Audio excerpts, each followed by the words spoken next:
بنگلہ دیشی کرکٹر شکیب الحسن کی سیاست میں انٹری، کس پارٹی میں شمولیت اختیار کی، الیکشن لڑیں گے؟ تفصیلات جانتے ہیں اس ویڈیو میں۔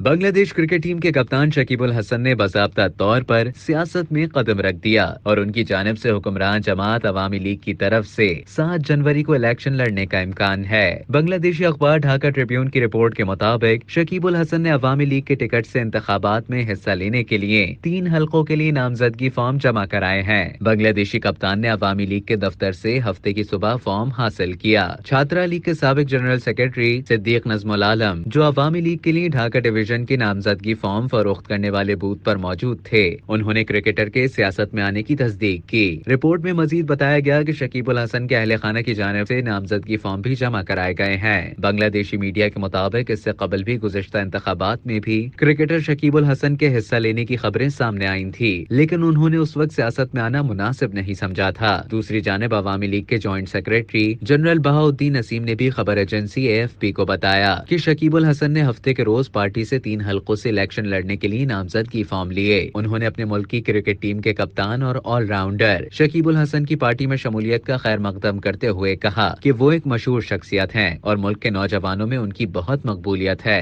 غیر ملکی میڈیا رپورٹس کے مطابق بنگلہ دیش کی وزیر اعظم شیخ حسینہ کی سربراہی میں حکمران جماعت عوامی لیگ کے پارلیمانی بورڈ سے شکیب الحسن کی امیدواری کی تصدیق کرنا ہوگی۔